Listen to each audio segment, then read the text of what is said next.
Hello friends, good morning. Welcome to our channel Target with Lalan Sharma.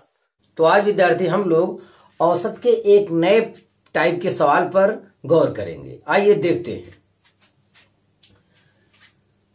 तो एक बल्लेबाज 19वीं पारी में 78 रन बनाता है और उसका औसत रन संख्या 2 कम हो जाता है, तो 19वीं पारी के बाद औसत रन संख्या है।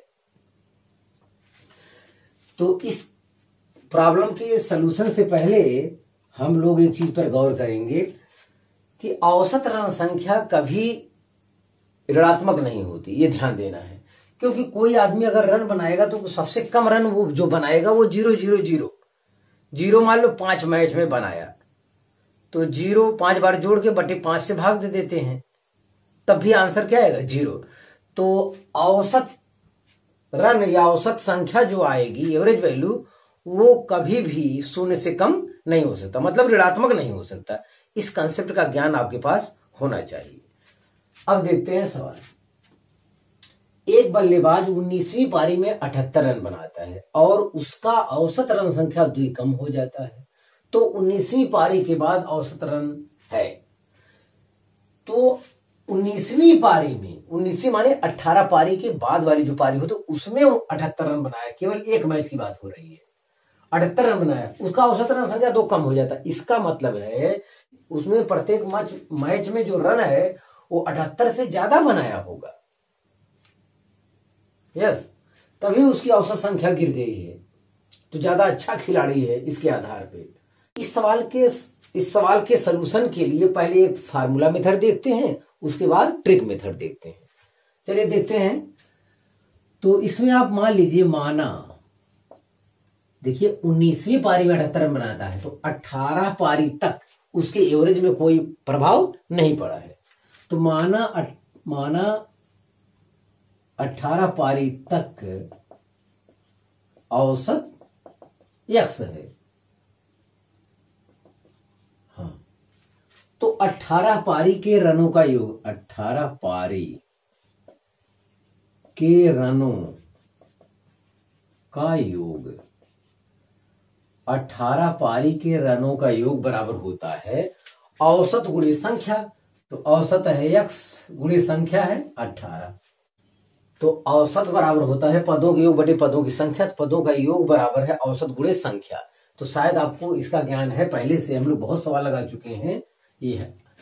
तो 18 पारी तक जो औसत है उसके लिए वो x है। 19वीं पारी में वही डिस्टर्ब होता है। ये 78 रन बनाया, इसका मतलब पहले की तुलना में कम बनाया, तभी औसत संख्या क्या हो गई, 2 कम हो गई। 19वीं पारी के बाद औसत कितना हो जाएगी, x-2। 19वीं पारी के बाद औसत x-2। अब औसत कम हो गया भाई, 19वीं पारी में इसने 78 रन बनाया तो इनका एवरेज कम हो गया। इसका मतलब उससे पहले जो खेलता रहा होगा मैच, उसमें 78 से ज्यादा रन बनाता होगा।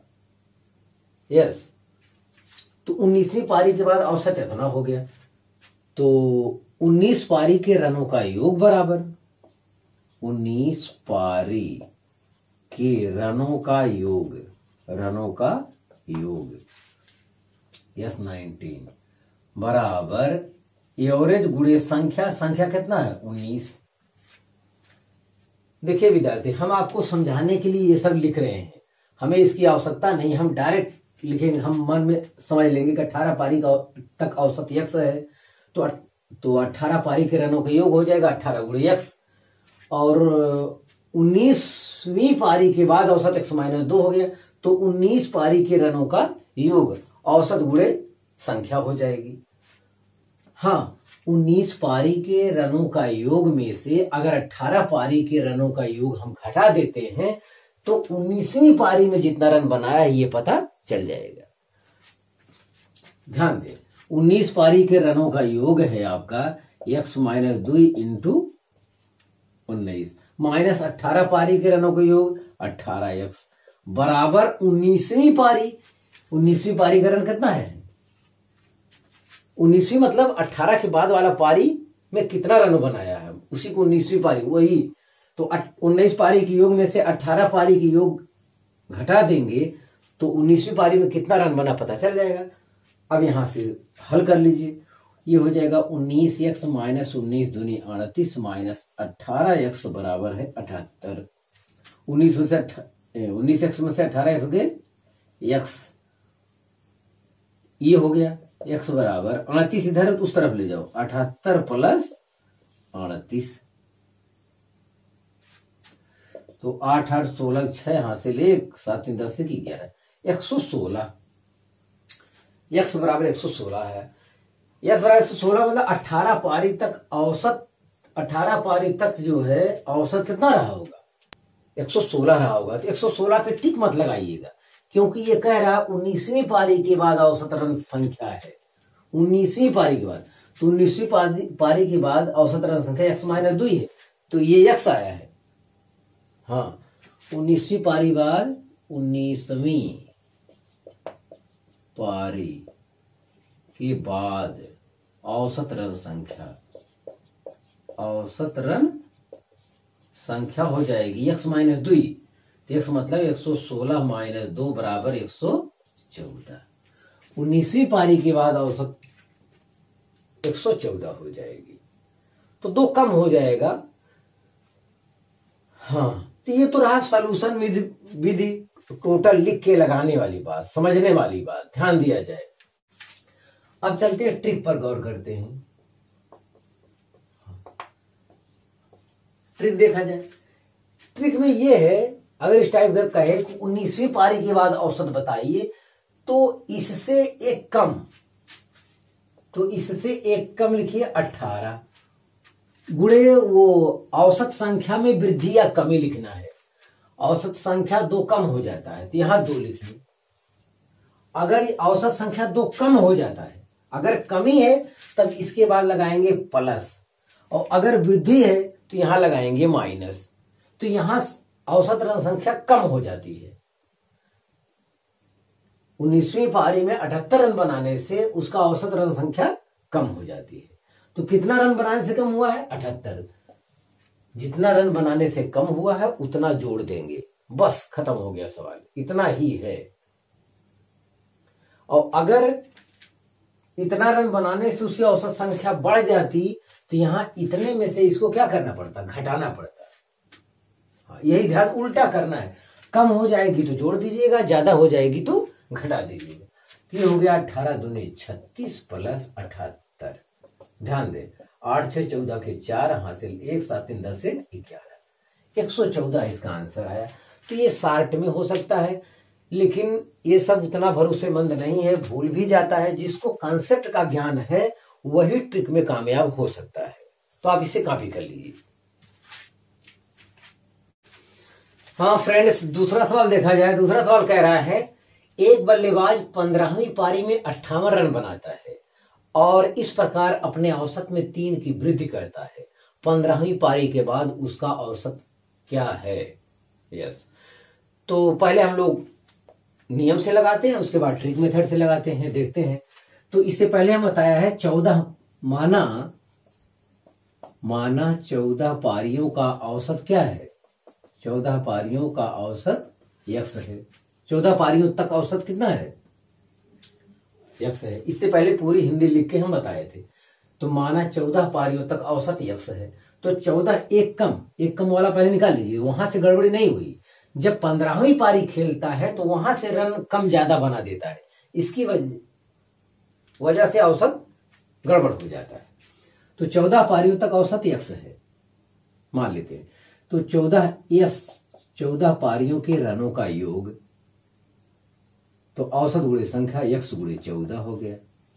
ठीक है। अब 15वीं पारी में औसत की क्या हो जाती है? 3 वृद्धि। 15 पारियों तक के लिए 15वीं पारी में 58 रन बनाता है, तो 15 पारी के बाद जो औसत है वो कितना हो गया? औसत में 3 की वृद्धि हो गई, तो ये हो गया x + 3। तो यस 15 15 पारियों के रनों का योग बराबर औसत गुणे संख्या, औसत गुणे संख्या। तो ये हो जाएगा x प्लस 3 गुणे संख्या कितना है 15। 14 पारियों के रनों का योग ये है, 15 पारी के रनों का योग ये है, औसत गुणे संख्या होता है इतना हो गया। और 15वीं पारी रन मालूम है, तो 15 पारी के रनों के योग में से 14 पारी के रनों के योग घटाएंगे तभी तो ये 58 के बराबर होगा। तो 15 पारी के रनों के योग S15 minus S14 equal to कितना 58, इतना आया 58 आया। तो चलिए यहां करिए, तो 15x धन 15 तिया 45 माइनस 14 पारियों का योग कितना है 14x है, यहाँ घटाइए बराबर 58, इतना आया 14x है। तो x आया, इधर 45 से उधर जाके माइनस 45 हो गया, तो 58 माइनस 45, तो ये आया कितना 8 से 5 गए 3, 1 13 आया। तो ये 14 पारियों तक के रनों का औसत है और हमें चाहिए 15वीं पारी के बाद औसत। 15वीं पारी के बाद औसत कितना है x प्लस 3, तो 13 3 16, 13 3 16 ये है आंसर।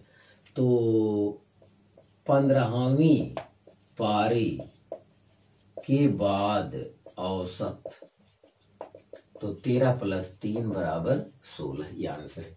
तो ये तो कैलकुलेशन मेथड हो गया। अब ट्रिक मेथड पर गौर करते हैं। ये जो नियम है इसको अवश्य जानना चाहिए। ट्रिक मेथड, अगर ये नियम अवश्य जानते हैं आप तो ट्रिक भी परीक्षा में काम देगा, ध्यान दें। तो यहाँ 15वीं पारी पूछा तो इससे एक कम, इससे एक कम मतलब 14 गुणे कितने की वृद्धि या कमी हुई 3 की वृद्धि हुई, 3 कर दी। अगर वृद्धि है तो यहां लगाएंगे माइनस साइन और अगर कमी है तो यहां लगाएंगे प्लस साइन। तो 58 रन यहां है, तो 14 गुणे 3 माइनस 58, 14 तिया 42 माइनस 58। बस 15वीं पारी में जो रन बनाया है वो यहां घटाना या जोड़ना पड़ता है। अगर वृद्धि है तो घटाना पड़ेगा, कमी है तो जोड़ना पड़ेगा, बस इतना है आंसर। यहां पे आ रहा है माइनस 16, ये 58 ज्यादा है 42 से, ऋण वाला ज्यादा है तो इतना आया। 8 से 2 गए 6, 5 से 4 गए 1, माइनस 16। तो इस कॉन्सेप्ट में बताया, मैं पहले ही बता चुका हूं, औसत कभी ऋणात्मक नहीं होता, औसत कभी ऋणात्मक नहीं हो सकता। तो ये चीज ध्यान दे, कीमती लेना, औसत कभी ऋणात्मक नहीं हो सकता, क्योंकि कोई भी आदमी अगर सबसे कम रन बनाएगा तो 0 मान लो 3 मैच में बनाया, इतना बटे 3, तभी आंसर क्या आएगा 0 ही आएगा। तो औसत का मान 0 से कम संभव नहीं है, इसलिए तभी इसका आंसर हम लोग क्या लिखेंगे प्लस 16। तो ऋण चिन्ह पर हम गौर ना करेंगे क्योंकि ये तो ट्रिक है, इसका कोई और विशेष मतलब नहीं है और कॉन्सेप्ट है औसत ऋणात्मक होता ही नहीं है। तो आप 16 पर टिक लगाएंगे। तो आप इसे कॉपी कर लीजिए। हाँ फ्रेंड्स, तीसरा सवाल देखा जाए। तीसरा सवाल कह रहा है एक बल्लेबाज 12वीं पारी में 63 रन बनाता है और इस प्रकार अपने औसत में 2 की वृद्धि करता है। 12वीं पारी के बाद उसका औसत क्या है? यस, तो 12वीं पारी में 63 रन बनाता है तो 11 पारियों तक मान लेते हैं, 11 पारियों तक औसत कितना है x है। तो 11 पारी तक के रनों का योग 11 गुणे x हो जाएगा। चलिए ठीक है। और जब वो 12वीं पारी में 63 रन बनाता है तो औसत में 2 की वृद्धि हो जाती है। तो 12 पारियों के बाद औसत, 12 पारियों के बाद औसत अब कितना हो जाएगा x प्लस 2, क्योंकि औसत में 2 की क्या हो गई वृद्धि हो गई। तो 12 मतलब 12 मैच का योग, 12 पारियों का योग कितना हो जाएगा, तो 12 गुणे औसत हो जाएगा। औसत है x प्लस 2। अब हमको पता चल गया है। तो यस 12 माइनस यस 11 बराबर क्या 12वीं में कितना रन बनाया उसने 12वीं पारी में, 12 पारी के रनों का योग माइनस 11 पारी के रनों का योग बराबर 12वीं पारी का रन। तो यहां देखिए, अब वैल्यू रख दीजिए, सब खत्म। 12 पारी रनों का योग ये है, तो 12x 12 दूनी 24 माइनस 11 पारी रनों का योग ये है 11x बराबर 63 हो जाएगा। ये 12x में से 11x गए, x प्लस 24, तो उस तरफ जाएगा माइनस हो जाएगा 63 माइनस 24, ये है 13 में 4 गए 9, 4 13, यहाँ 5 से 2 गए 3, 39 आ रहा है। और 12 पारियों बाद औसत पूछ रहा है, तो 39 में 2 जोड़ना होगा, 2 जोड़ना होगा तो 41 इसका आंसर है। तो 12 पारियों बाद औसत बराबर 39 प्लस 2 बराबर 41। तो ये तो आया नियम से। अब ट्रिक मेथड देखते हैं। ट्रिक मेथड में आपको ये बताया गया है, जितना पारी है उससे एक कम 11 गुणे वृद्धि या कमी वाली संख्या 2। अगर ये वृद्धि है तो आप माइनस लगाएंगे, कमी है तो प्लस लगाएंगे। और 12वीं पारी में रन जितना है वो आप लिखिए। यहां वृद्धि ले तो 11 दूनी 22 माइनस 63। आपको बताया गया कि औसत ऋणात्मक नहीं होता, इसलिए ऋण चिन्ह पर गौर नहीं करेंगे। आएगा तो ऋणात्मक। यहाँ पे 3 में से 2 गए 1, इतना आया, और 6 में से 2 गए 4, माइनस 41 आ रहा है। ये नेगेटिव नहीं होता है, इसलिए इसका आंसर क्या होगा 41। तो ऑप्शन ए इज करेक्ट। तो आप इसे कॉपी कर लीजिए।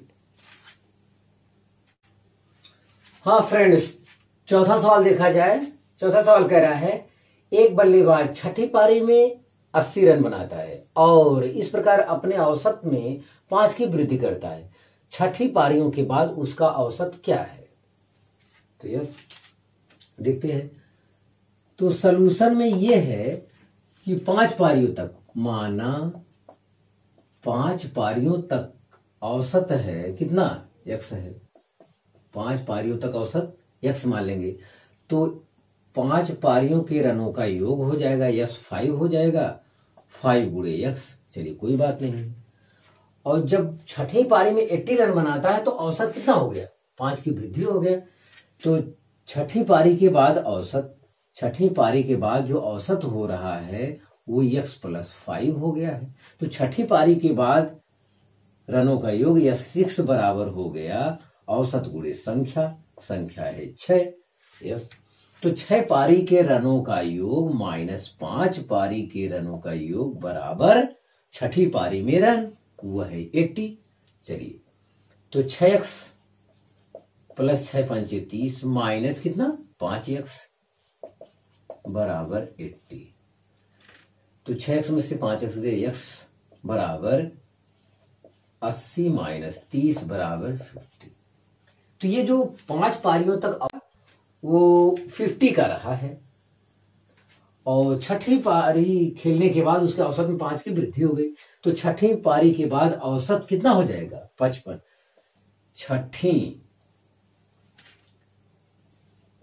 छठी पारी के बाद औसत बराबर 50 प्लस 5 बराबर 55। ये तो रहा नियम से लगाने का तरीका। ट्रिक भी देखते हैं हम लोग। ट्रिक कहता है, छठी पारी पूछा तो 1 कम, 5 गुणे कितने की वृद्धि हुई 5, माइनस या प्लस, अगर वृद्धि हुई तो माइनस, कमी हुई तो प्लस। छठी पारी में रन 80, यह आएगा। यह है 25 माइनस 80, तो यह आएगा माइनस 55। ध्यान दें, 80 में से 20 घटाता 60 आता, 25 निकाला है, तो ये माइनस साइन आया है। तो आपको पहले कॉन्सेप्ट बताया गया है कि औसत कभी ऋणात्मक नहीं होता है। तो ऑप्शन बी इज करेक्ट। तो इसका जो औसत आएगा कितना आएगा 55 आएगा, ये निगेटिव संभव नहीं है। तो आप इसे कॉपी कर लीजिए। हाँ फ्रेंड्स, 5वां सवाल देखा जाए। 5वां सवाल कह रहा है, एक बल्लेबाज का 19 पारियों के लिए रनों का एक निश्चित औसत है 20वीं पारी में वह 100 रन का स्कोर बनाता है, उसका औसत 2 और बढ़ जाता है। 20 पारियों बाद औसत क्या है? तो सवाल हम लोग लगा ही चुके हैं, देखते हैं 60 में। 19 पारियों के लिए औसत इतना है, तो 19 पारियों के लिए निश्चित औसत क्या है? निश्चित औसत क्या है? x मान लेते हैं। कितने पारियों के लिए? 19 पारियों के लिए इतना है। तो 19 पारियों के रनों का योग हो जाएगा 19 गुणे x, औसत गुणे संख्या या संख्या गुणे औसत, यस हो गया। अब 20वीं पारी खेलने के बाद 100 रन बना दिया, तो उसका औसत बढ़ गया। क्या मतलब? इससे पहले वो और कम रन बनाता था, बात ये 100 रन ज्यादा हो गया तो सब औसत बढ़ा दिया, अच्छी स्थिति में पहुंच गया बंदा। तो 20 पारियों बाद औसत 20 पारियों बाद औसत बराबर क्या हो जाएगा? x प्लस कितने की वृद्धि किया? 2 की वृद्धि कर दी। 20 पारियों बाद औसत इतना है, तो 20 पारियों के रनों का योग x20 कितना हो जाएगा? औसत गुणे संख्या, तो x प्लस 2 गुणे संख्या कितना है? 20। बस खत्म। तो x20 20 पारियों के रनों का योग माइनस 19 पारियों के रनों का योग बराबर 20वीं पारी में रन वो कितना है? 100 है। ये 20x प्लस 20 दूनी 40 माइनस 19x बराबर 100। तो 20x माइनस 19x, x आया x प्लस 40 उस तरफ ले जाए, तो 100 माइनस 40, ये तो बहुत आराम से आया 60। तो 20 पारियों बाद औसत कितना हो जाएगा? 20 पारियों बाद औसत हो जाएगा 60 प्लस 2 बराबर 62। Option B is correct. ये तो नियम के मेथड से हुआ है आपका। ट्रिक मेथड देखते हैं। ट्रिक कहता है कि जितनी पारी बाद पूछे उससे एक कम, 19 गुणे वृद्धि या कमी 2, ये बढ़ जाता है मतलब वृद्धि है, तो यहां माइनस लगाएंगे। माइनस 20वीं पारी का रन वो कितना है? 100। 19 दूनी 38 माइनस 100 में से 40 घटाते तो 60 आता, 2 कम घटा रहे हैं तो कितना आएगा? 62, वो भी माइनस में आएगा। आपको कंसेप्ट बताया गया है कि औसत जो है कभी ऋणात्मक नहीं होती है। तो 62 ट्रिक मेथड से आया, तो आप इसे कॉपी कर लीजिए। हाँ फ्रेंड्स, छठा सवाल देखा जाए। आयुष द्वारा खेली गई 10 पारियों के रनों का औसत 50 है। अपनी 11वीं पारी में वह कितने रन बनाए ताकि उसके रनों के औसत में 2 की वृद्धि हो जाए? तो इस सवाल का टाइप थोड़ा सा बदल गया है, तो जाहिर है केवल ट्रिक के भरोसे नहीं रहना चाहिए। हाँ, 10 पारियों के रनों का औसत 50 दिया है, तो 10 पारियों के रनों का योग कितना हो जाएगा? 10 पारियों के रनों का योग हो जाएगा 10 गुणे औसत कितना है? 50, तो ये हो गया 500। कितना सुंदर आया। अपनी 11वीं पारी में वो कितना रन बनाए कि औसत में 2 की वृद्धि हो गई? तो 11 पारियों बाद औसत, 11 पारियों बाद औसत कितना हो जाएगा? 50 2 52, 50 तो था ही औसत, अब 2 की वृद्धि हो गई 52 हो गया। 11 पारियों के बाद रनों का योग कितना हो जाएगा? 11 गुणे औसत, औसत हो गया 52। बस यही करना है, तो ये आएगा कितना? हाँ, 11 से गुणा करने का एक तरीका भी है कि जिसे 52 में 11 से गुणा करना है तो थोड़ा इनको दूर दूर रख दो और 5 2 7 रख दो, 572 आएगा। 11 गुणे 52 करने का तरीका है कि 52 को फैला कर लिख दो पहले, फिर 5 2 7 जोड़ कर लिख दो। अगर ये संख्या बीच वाली 5 2 7, अगर ये जोड़ने पे ये 5 3 5 5 10 होता, ऐसा कोई आ जाता, 5 5 10 होने लगता, तो यहां 0 लिखते और एक बगल में जोड़ देते। तो बहरहाल ये 10 होगा तब, 10 या उससे बाद होगा तो हासिल चला जाएगा एक, ऐसा होने पर। तो अगर 11 से गुणा करने का तरीका है, नहीं है तो सीधे गुणा करिए, 11 कोई इतनी कठिन शब्द नहीं है। हाँ, तो 11वीं पारी में वो कितना रन बनाए? 11वीं पारी में 11वीं पारी का रन, 11वीं पारी का रन मतलब 11 पारी के रनों के योग में से 10 पारी के रनों का योग क्या कर देंगे, घटा देंगे, तो 11वीं पारी में कितना रन बनाया ये पता चल जाएगा, 72 रन बनाया। तो ये बहुत आसान था। तो हमेशा ट्रिक के सहारे नहीं रहना चाहिए, कंसेप्ट का ज्ञान रहेगा, और कंसेप्ट का ज्ञान रहेगा तो ट्रिक भी परीक्षा में काम देता है। तो आप इसे कॉपी कर लीजिए। हाँ विद्यार्थी, आज बस इतना ही। आप मेहनत से पढ़ाई करते रहें। All the very best.